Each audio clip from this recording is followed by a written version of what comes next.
So,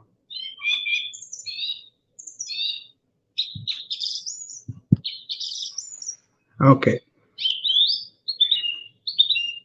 See, I've been talking about this with my patients quite a lot for some years, and people who are understanding it and then really got the message, changed their lifestyles a little bit at a time, and then were able to enjoy good health, right?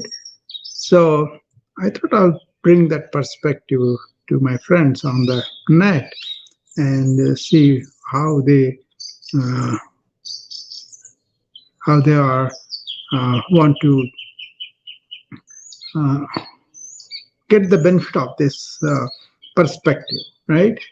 I'm sure a lot of people know that a lot of our lifestyles contribute to our ill health, okay? But they may not attend to it right away. They may do it later on, and before they know it, they lost their health, right? So it's like an old saying: we go for to make money when we are healthy or when diseases are brooding, and then when we have the money and everything, we spend all that to get better. I mean, that may look cruel, but that is true, isn't it? We see a lot of people as they come into elderly age, they are confined to, uh, you know, debility, not able to work and enjoy their life. Either their joints are hurting, or they can't breathe, or they can't really eat well. So many diseases, right? So I kind of identify civilization gone wrong way in our lives nowadays. These are nutrition-related diabetes mellitus, hypercholesteremia, high cholesterol, heart disease from it, and COPD, drug addiction, arthritis, renal failure, liver failure, drug addiction, both with prescription and non-prescription. No? So they're all causing these chronic diseases that are prevalent right now. If you take any patient that is elderly, they have a set of things. For sure, they will have heart disease. For sure, they have cholesterol high and diabetes, high blood sugar, and also they have this kidney problems, liver problems, or some other drug problems. So many things are there. They may have 20 to 30, 40 medication on them, and then a lot of them spend their last decades in nursing homes, debilitated, more like a vegetable, not having a real good human life where they are enjoying themselves and not having this suffering and all. Okay, that is true. For example, diabetes mellitus. See, the International Diabetes Federation, it reports that approximately 537 million adults are living with diabetes in 21. Probably the projections indicate further increases. Okay, that's a fact. And take cholesterol. The major factor for cardiovascular, poor diet habits, lack of physical activity, and also genetic predisposition. They are key contributors. According to World Health Organization, high cholesterol is estimated to cause 2.6 million deaths annually, right? And then if you take the heart disease itself, is the leading cause of death worldwide. See, the combination of unhealthy eating, physical inactivity, and tobacco usually are the primary drivers of this. The American Heart Association highlights that nearly 18.6 million people died from cardiovascular disease in 2019. Maybe much more is the recent data. And then COPD, chronic obstructive pulmonary disease. Smoking is the leading cause. Okay? But also environmental pollutants and occupational hazards, they also play a significant role. The Global Burden of Disease study shows that COPD affected 212.3 million people worldwide in 2019. And I'm only taking a few diseases here. And if you take the last one I'm going to talk about is the drug addiction. See, the misuse of prescription and non-prescription drugs is a real growing concern for us. See, the opioid crisis in particular, it has highlighted the dangers of prescription drug addiction. While the legal drug trade companies to fuel widespread substance abuse issues, legal drug trade continues. Okay, the National Institute on Drug Abuse reports that nearly 92,000 drug overdose deaths occurred in the US, itself, in 2020. So, my emphasis is on these diseases is really important because they are linked to modern lifestyle choices and environmental factors. This highlights the critical need for a holistic approach in health and wellness, because we have been pioneering this kind of thing at our company, BAPAL, uh, because I identified this way before in 1980s. That if a patient comes to my clinic, I told my staff to really pay attention to the root of illness, apart from treating the symptoms, treating the disease, what it needs, but also go into the history, go into the diet, go into the exercise, go into what kind of rest and sleep patterns they have. And then you will be able to really address nutrition, exercise, mental health, and also preventive care. Now I call it proactive wellness, right? See, this is a comprehensive self-care, and also always combining the ancient wisdom with that. See, many people are very prejudiced even now. The scientists and all the so-called scientific spirited people, they don't pay attention to the real facts of the ancient wisdom, where people lived long, well, and also mentally stable, and really protected the environment. I think we have problems now. Mental health is increasing, anxious, depression, people are growing, and people are not happy. People are just existing. Okay, but you could combine these modern medical knowledge and with a time-tested wisdom from the ancients. Okay, that is a promising pathway to mitigate this impact of these chronic diseases. That's how I operate. That is my conviction. So I foster awareness and encourage lifestyles. We can combat these with this combination, a lot of modern day melodies, I call it, and promote a healthier, more balanced way of living. So that's what I wanted to present today, and invite you to pay attention. So basically, my solution is like a four-fold. One is pay attention to roots of illness and promote proactive wellness. Okay, that is number one. Okay, number two is move the body and avoid creature comforts as much as possible. So keep on moving the body. Number three is rest the mind when not needed. Avoid information overload and overthinking. Okay, and then fourth one is be open to fuse modern scientific medicine and time-tested ancient wisdom without prejudice. I still see a lot of prejudice, which is really unwise, which is really sad also. Because if you combine the simple lifestyle and really take charge of your body and mind, you can avoid a lot of this suffering that comes from the chronic diseases. Okay? Um, this is not my imagination. When I see people with 20-year-old having a high cholesterol, and when I see people with 30-year-old are not able to run or climb the stairs, and when I see 30-year-old having a massive heart attack, these are all realities that I see. Okay. And I see a lot of patients in the nursing homes past 50, 60, and then they don't have any life left. That was not the case with uh, other lifestyles before all this technology, all this environmental pollution, everything happened. So the yogic lifestyle is more like a keep your body really in shape and keep the mind quiet and really be uh, one with the nature and do everything according to the nature. Okay. And with that, three things: simple living, inward high thinking, and relationship with the nature. If we can do that, then we'll do a lot of natural things. To walk, to move the body is natural.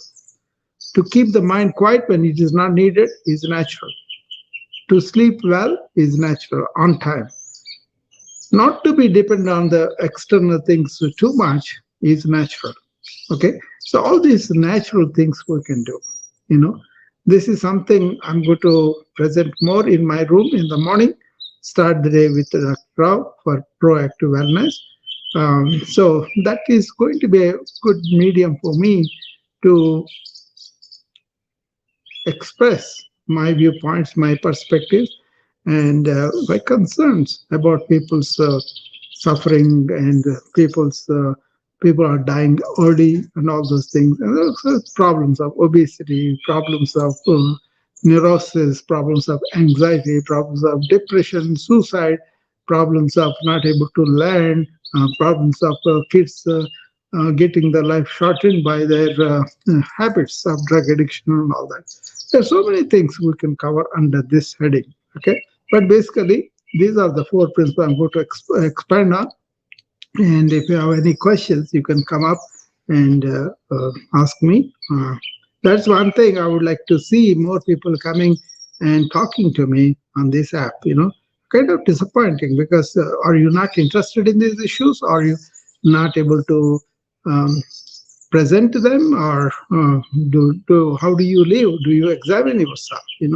Those are hard questions, but if you ask them, it's going to be for your own good. Basically, you got to do some work to be well. And number one is awareness of the problem. Number two is see the solutions everywhere, and then being open to them. You know, safe, something that you can do by yourself. If you could do, you can get up and walk. Do that more often. Don't sit down for a long time. Even if you sit down afterwards, get up and walk a little bit, and that is actually that's a very good thing. Functional fitness. Get up and move as much as possible. Okay, that is what a lot of people do that. Okay, so I'm going to expand on these topics in my room in the morning, which starts at 8 a.m. Central, and I'm going to do it for a while because I have a lot of things to say, just to help, just to make people live a better life, just to make people live longer and in not in misery but in joy, and really turn inward and be happy, peaceful. Inside, inward is the one that is there. Your happiness is not out there. Your peace is not out there.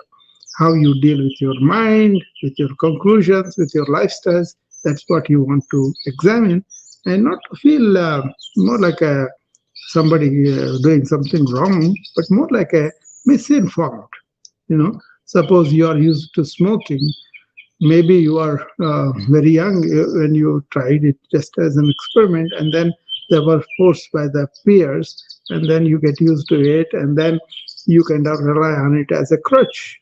But if you are told about the long-term effects right there, the whole family really puts it as a value of their family not to smoke. Their lot of lives will be better.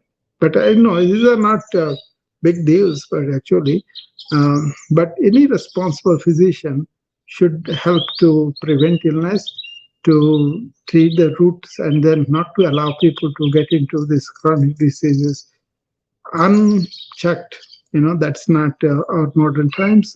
We have the capacity to check people and to diagnose very quickly of a lot of these problems. And we can also recommend them to not only treat the problems, whatever they have. You have a high cholesterol, I'm going to give you medication to cut it down. But also, I'm going to talk to you about your diet and how you can get it down and how you can improve your lifestyle so that you don't allow the problem to grow beyond control.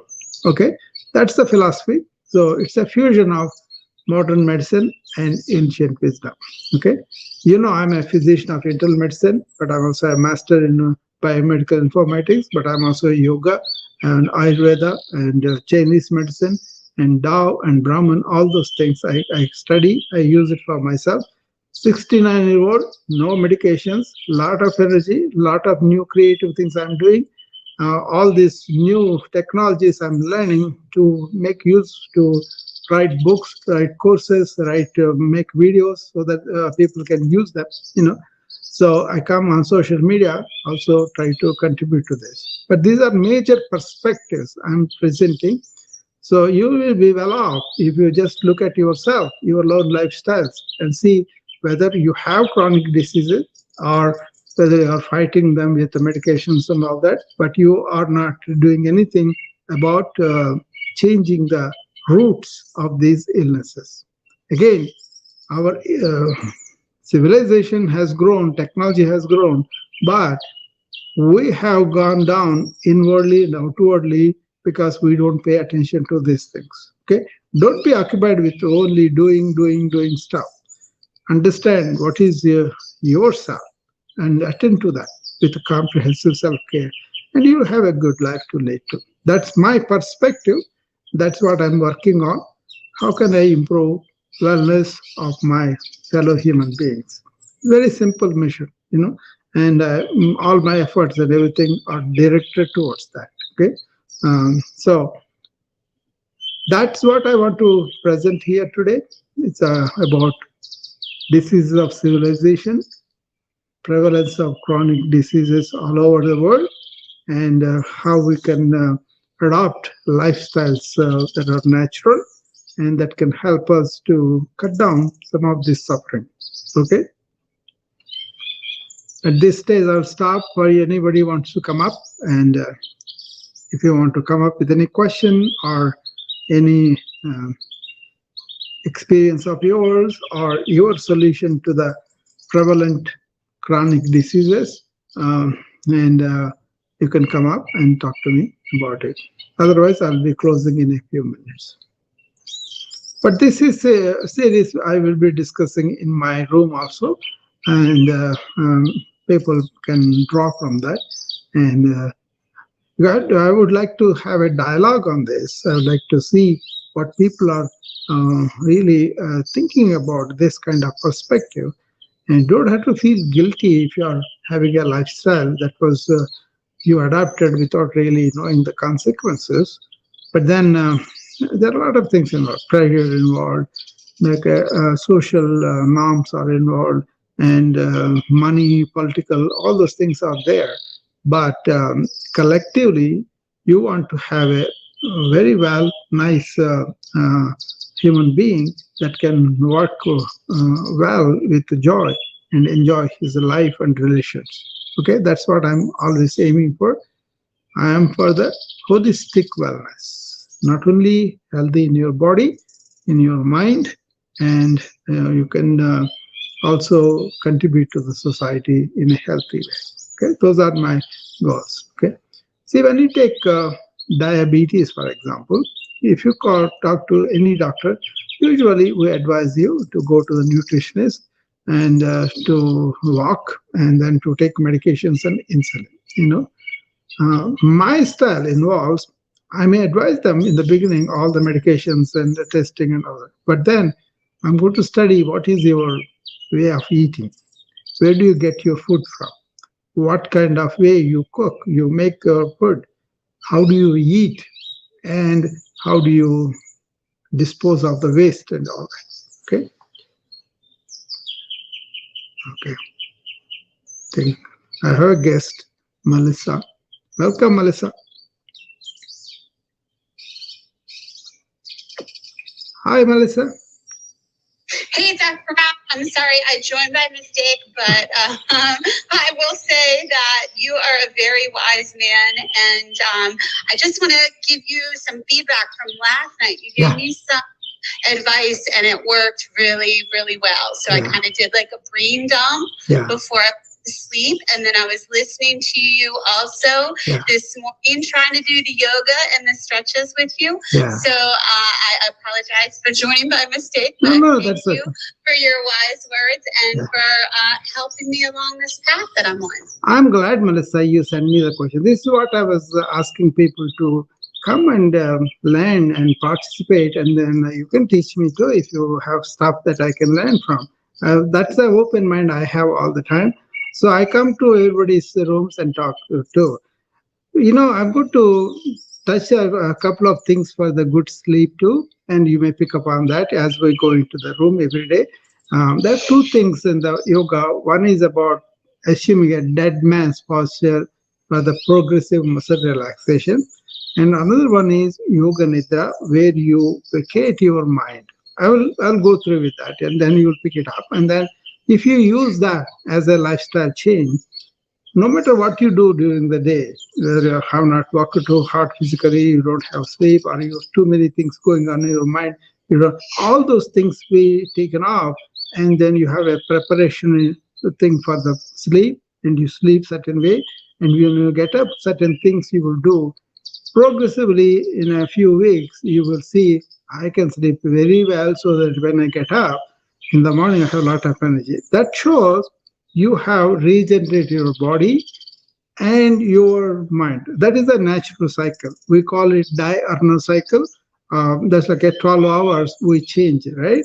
So we are active during the day, and then during the night we are supposed to be resting and giving the time for the body and mind to recover. In modern life, because we have late nights, we have entertainments, we have all that, we kind of sacrifice some of that. You remember before you say 10 o'clock you have to go to bed to the kids. Now kids don't go to sleep at even 2 o'clock, 3 o'clock. So those kind of things we can avoid. We can also to help the kids to develop a good neurological energy, not being very tense, or how they are turning out now, no attention and all that. So I'm glad you asked that question, and also I'm glad you came up today. But I'm asking people to come up. I don't know why they are hesitant. If they come and ask the questions, we can talk more about it. But that's okay. I will be coming every day in the morning, 8 o'clock, and we will talk more about it. Thank you, Melissa. Thank you, Dr. Rao. Have a great day. You too. So that's what is going to happen. We're going to discuss the shift from what we adapted without knowing, like cigarette smoking or drug addiction or lack of sleep or not able to deal with too much information. We have to adjust, we have to learn, and we have to understand what was the wise thing that our people did either in the ancient or in the modern time, and then adopt them. My goal is to make sure that people are living long, but living long very well, and also they are living life rather joyously, not being miserable. Okay, so for that, if you want to find your own inner health, inner wealth, and inner peace, these things are all inside, not outside the human beings. And that's the great contribution from the ancient wise people. So I adopted them. I'm enjoying life because of that. So I'm very grateful to the ancient wise people. And as far as I'm concerned, I'm a world citizen. I live in the United States, but I also live like a yogi here. And I kind of enjoy helping my patients, my family, my friends, and other people. So thank you for coming, all of you. And I'll be seeing you again as needed or as my time permits. Thank you. Bye-bye.